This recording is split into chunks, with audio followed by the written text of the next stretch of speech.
Shalom, Bwana Yesu asifiwe sana. Watu wa Mungu, ninawasalimia katika jina Yesu ali hai, sauti ya mtu aliye nyikani. Nina jambo moja, nimebarikiwa sana na wewe ambaye umeendelea kufuatilia injili hii iliyojaa toba, iliyojaa matengenezo, iliyojaa uamsho wa kuendelea kujiandaa kwa safari ya kujiliwa kwetu na Bwana wetu Yesu Kristo.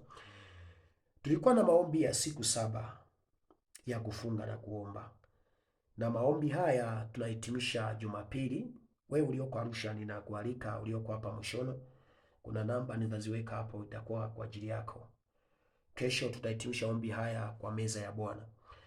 Maombi haya tumeomba kwa ajili ya jambo hili. Siku ya kwanza tulipokuwa tumefunga, tuliomba siku ya kwanza kibali mbele za Bwana, lakini siku ya pili pia tuliomba kufungua milango.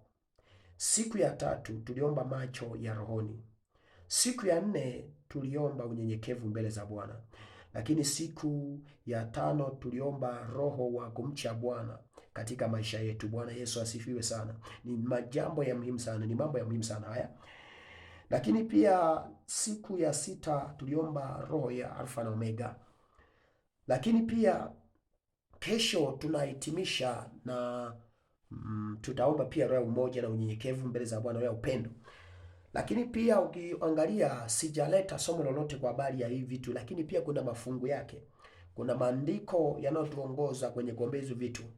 Lakini pia nimekuwa na maombi ya kuombea majina ya watu kama Bwana hivyo nitokea na kunifunulia.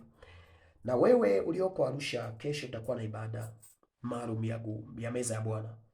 Nitaweka namba hapo. Wewe ulioko hapa Mshono, uko nyumbani, yani ujisikii kabisa, kuna neema ya Bwana itaenda kufua maisha yako tutakapokuwa pamoja. Ni karibu sana hapa Mshono. Kwa hiyo nitakapotuma ujumbe huu, karibu tuweze kushiriki meza ya Bwana kwa pamoja.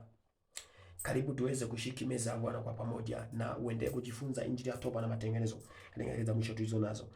Tutajifunza siri iliyoko katika umuhimu wa kuwa na